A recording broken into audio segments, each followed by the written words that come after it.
Chers téléspectateurs, bonsoir et bienvenue à ce grand rendez-vous de l'éducation, j'ai nommé Educating Point. Educating Point, une émission de conseil, d'édification et de sensibilisation des masses. Pour cette sortie de ce jour, je reçois sur ce plateau Madame Balanko Marthe Patience, épouse à Bogo. Elle est doctorante en management de l'éducation et PLEG en histoire-géographie EC depuis 18 ans. Chers téléspectateurs, restez scotchés et retrouvons-nous juste après.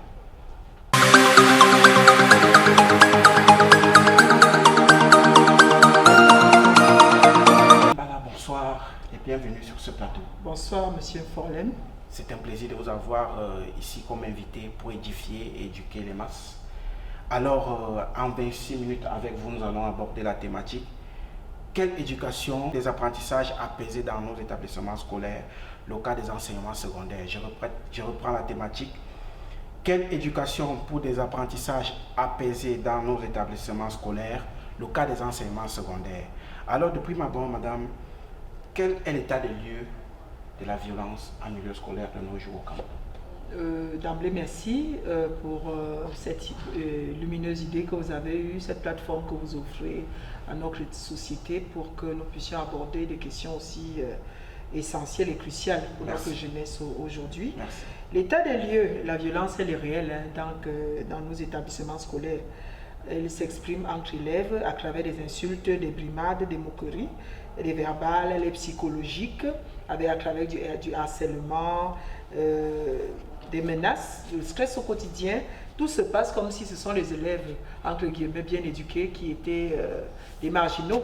Et s'exprime également au niveau matériel. Il y a du maracottage, ça se passe en bande organisée et certains se spécialisent dans le fait d'estorquer des ressources, de l'argent ou de goûter, ainsi de suite.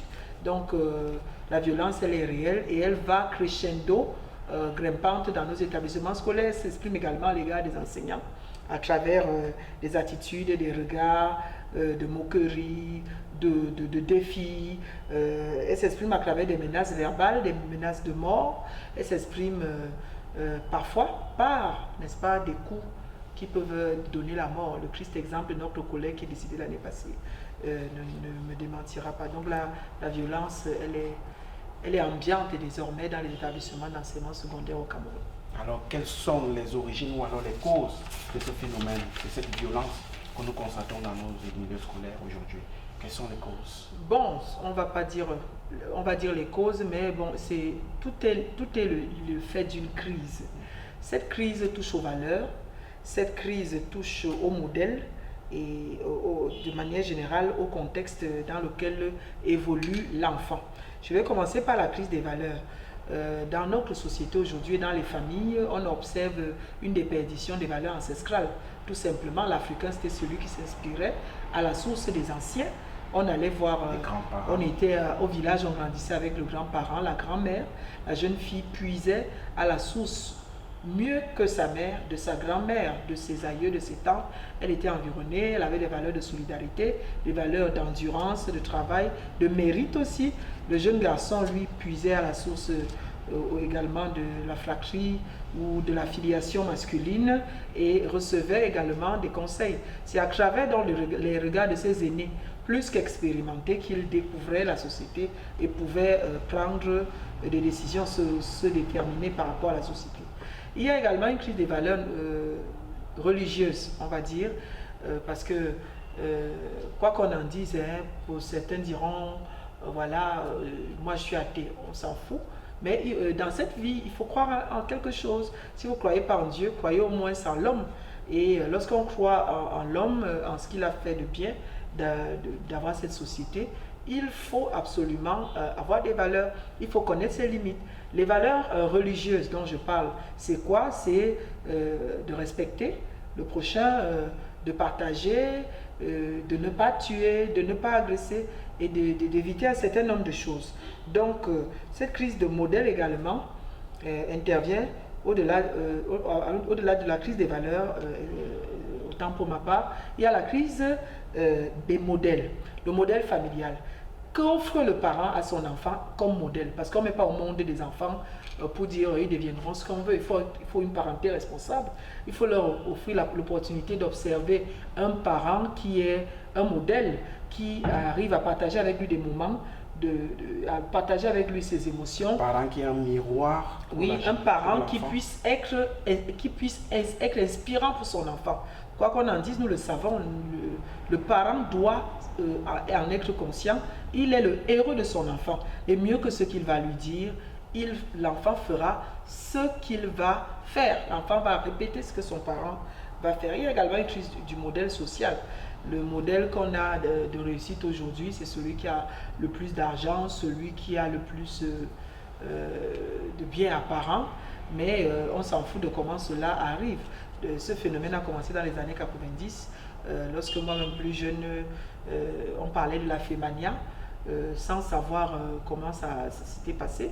On voyait un jeune monsieur qui devenait subitement très riche, et on s'en foutait, et puis c'était le modèle de réussite. Et à partir de là, tout le monde, ou alors une grande partie de notre jeunesse a voulu devenir fémane, comme on dit dans la société camerounaise. Il y a également, surtout que la jeunesse aime copier ce qui est mauvais. Voilà, il y a également la crise du modèle enseignant. L'enfant vient avec des tares, mais l'enseignant, l'enseignant peut aggraver ou atténuer ou amoindrir ces tares. Le phénomène des notes sexuellement transmissibles, par exemple.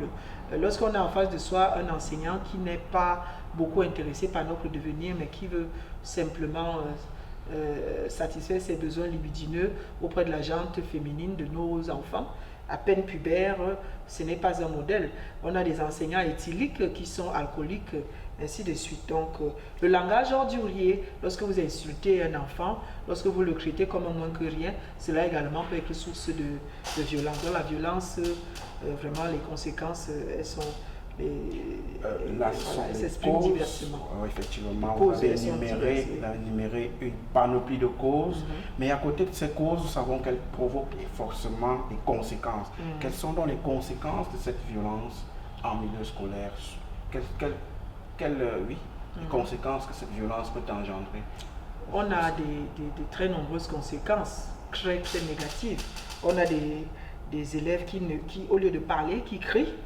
Et là, vous comprenez comment ça se passe à la maison. On a des élèves qui insultent au point que parfois on a envie de se boucher les oreilles tellement ils parlent mal, comme on dit. Il copie chez le parent. Il copie chez le parent et le répercute sur son camarade. Il se moque. On a des enfants qui sont déjà alcooliques au lycée parce que papa est alcoolique et que l'alcool circule à la maison. Il y a des enfants qui deviennent drogués parce qu'ils sont affectivement instables, ainsi de suite. Donc, la part du gain facile pour certains. On a récemment, je vais terminer par là pour montrer vraiment les conséquences de la crise de cette crise de valeur, la recherche effrénée du gain.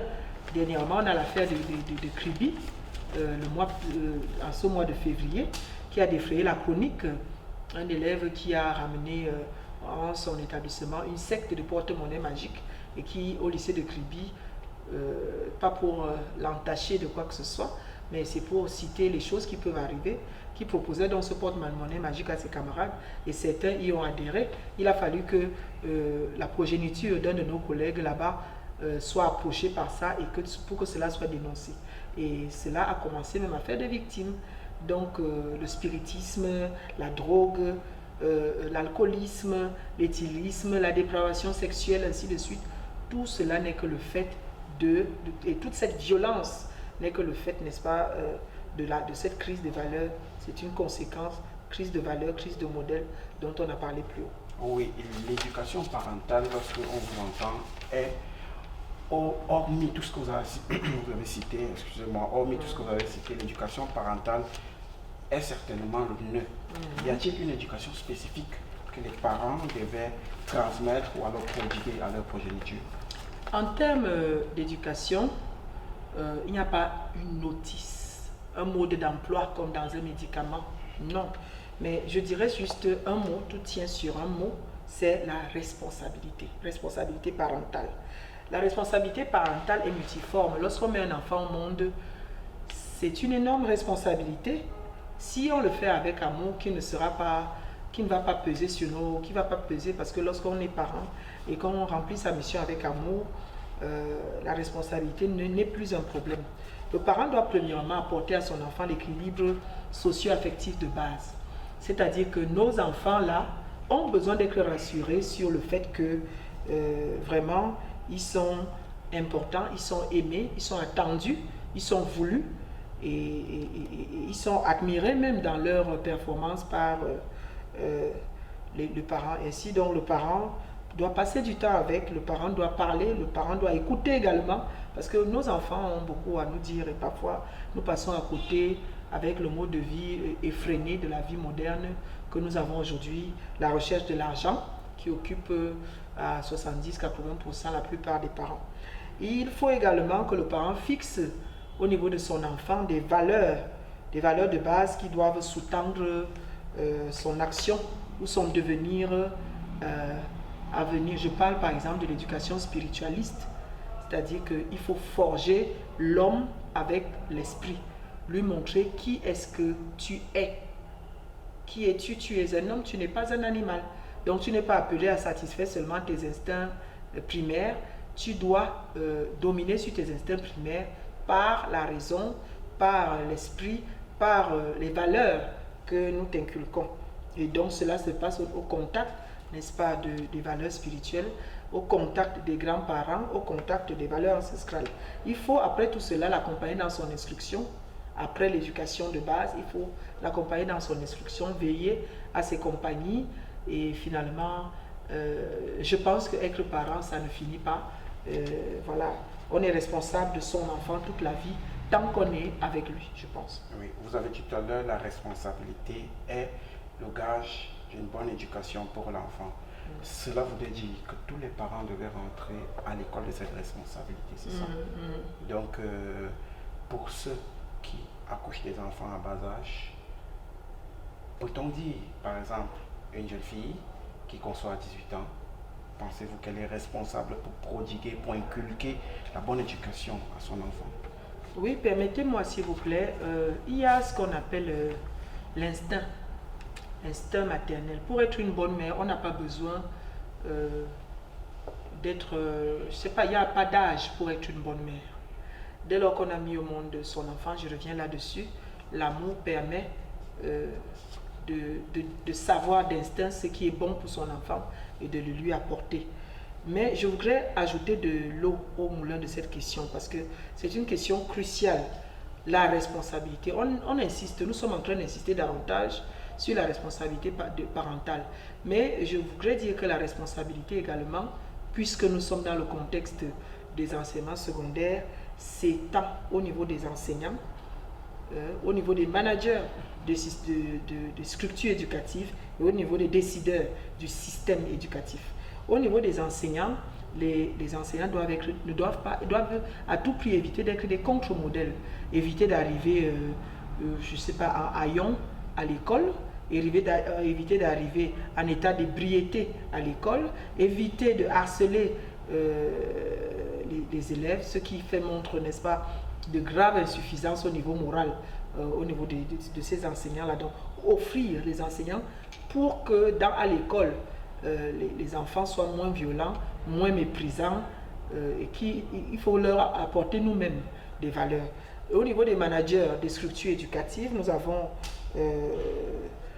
vraiment, il est très important que les managers se forment. Il faut arrêter aujourd'hui de penser que de but en blanc, on peut partir parce que beaucoup d'enseignants sont carriéristes. Hein. Je suis désolée de le dire. Après 2-3 ans, cherchent déjà des postes de responsabilité et c'est des catastrophes sur le plan du management éducatif. Il faut avoir, n'est-ce pas, un bagage qui vous permet de gérer la population scolaire, dont la population des élèves.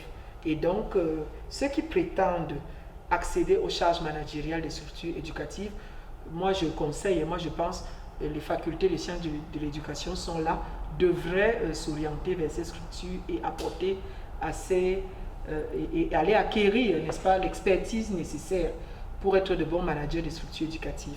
Il faudrait également qu'au niveau des décideurs, par rapport au système éducatif. Vous écoutez, oui. Vous abordez là les stratégies adoptées pour juguler le phénomène des violences en milieu scolaire, c'est bien ça? Oui, c'est en fait ça. Oui, allez-y. Au niveau, par exemple, des décideurs, les décideurs devraient arrêter. Il faut arrêter parce que on connaît la chanson Ma vie va changer. C'est mon frère, c'est ma soeur, alors je le nomme proviseur parce que ça passe devant moi. Mais il faudrait s'assurer également que les politiques, ceux qui vont exécuter les politiques éducatives, on connaît la loi d'orientation de 1998 qui sous-tend le système éducatif actuel. Il faut s'assurer que les personnes qu'on met au poste de responsabilité sont capables de comprendre de quoi il s'agit et de prendre les bonnes décisions. Donc à ce niveau, l'État doit vraiment prendre ses responsabilités afin d'intervenir à ce niveau. D'accord, merci. Je reviendrai là-dessus. D'accord. Tout à l'heure, nous marquons d'abord une pause et nous retrouvons Vous êtes entrepreneur. Vous avez un projet que vous souhaitez faire connaître. Participez à la grande compétition des projets communautaires et tentez de remporter le prix du meilleur projet de votre région. Au programme, conférences plénières, roadshow national, bootcamp, awards pour récompenser l'excellence. Rencontre Business Cameroun, un outil de valorisation du Made in Cameroun au service des projets communautaires. Les rencontres Business Cameroun débarquent dans les 10 régions du pays à partir du 4 avril 2021. Participez à cet événement inédit et saisissez l'opportunité qui s'offre à vous. Une initiative de Africa Business Solutions Cameroun avec le parrainage du ministère du Commerce et le soutien du Mine Devel et du Mine Messa.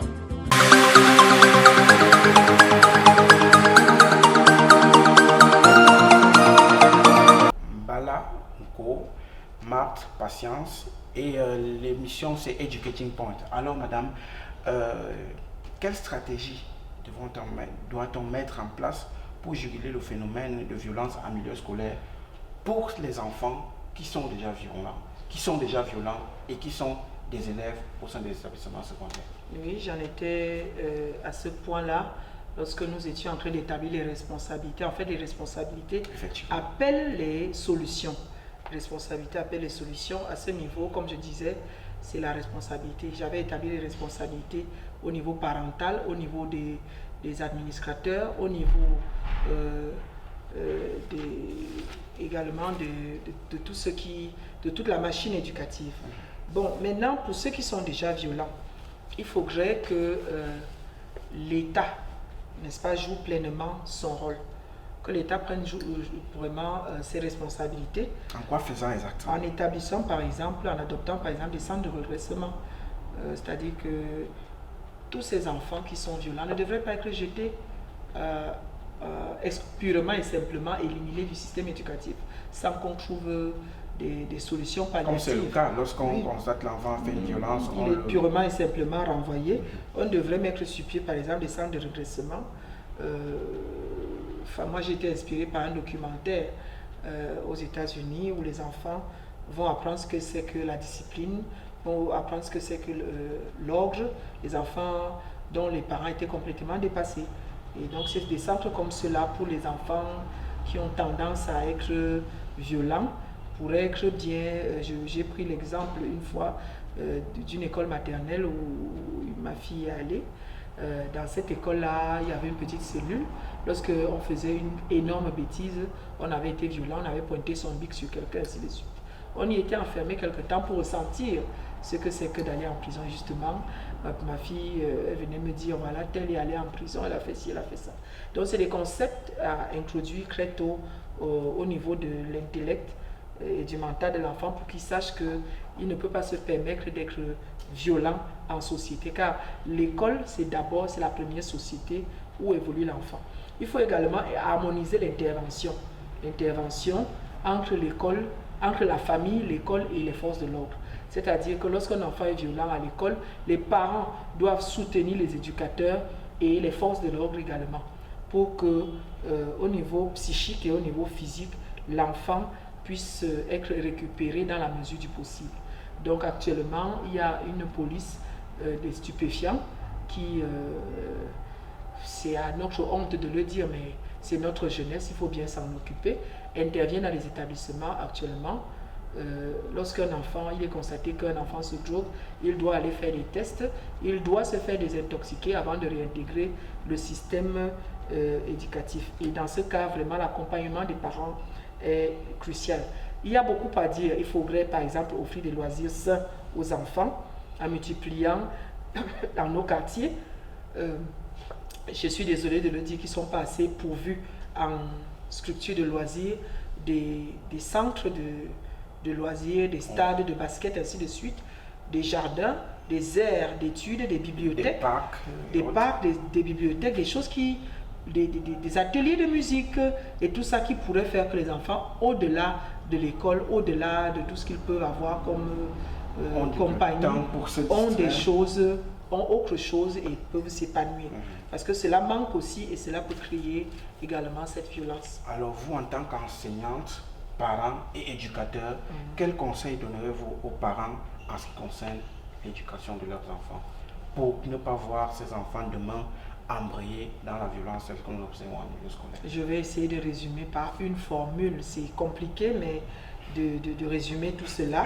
Mais je vais utiliser des termes. Premièrement, aimer. Aimer. J'espère qu'ils vous suivent et ils sont scotchés. Mettre au monde un enfant, c'est aimer.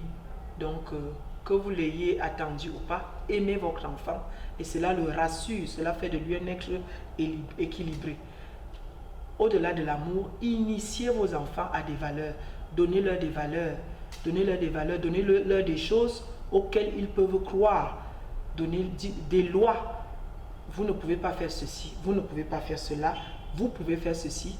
Expliquez-leur la vie comme le faisaient nos ancêtres à l'égard de la jeunesse. Après l'amour, l'éducation aux valeurs, il faut éduquer, instruire, donc accompagner l'enfant dans le processus éducatif, dans son instruction.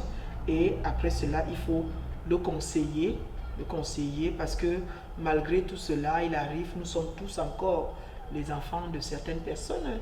Il faut donc, nous avons toujours besoin des conseils de nos parents et il faut soutenir l'enfant. Donc on est parents toute la vie. Voilà. Alors là, vous étiez en train d'aborder la question par rapport aux conseils que vous prodiguez aux parents. Maintenant, s'agissant des enfants, quels sont les conseils que vous pouvez leur prodiguer en tant que parents également et éducateurs? Je précise bien et je martèle sur cela. Quels conseils pour les enfants, par exemple? Les conseils pour les enfants, je leur dirais une chose, vous ne savez encore rien. Vous ne savez pas qui vous êtes. Vous êtes en train de vous apprendre. Et ne brisez pas, ne transgressez pas des lois que vous ne connaissez pas. Ne franchissez pas des lignes que vos parents n'ont pas franchies. Vous ne vous connaissez pas. Vos parents ont plus d'expérience que vous. Les adultes ont plus d'expérience que vous. Faites-leur confiance et voilà, vous pourrez ainsi éviter de vous faire mal à plusieurs égards. Parce que lorsque vous vous droguez ou lorsque vous livrez à l'immoralité, ainsi de suite, de manière désordonnée, en fait, vous êtes en train de vous détruire.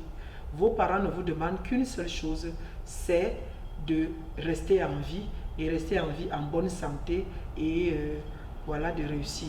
Parce que leur bonheur, c'est le vôtre.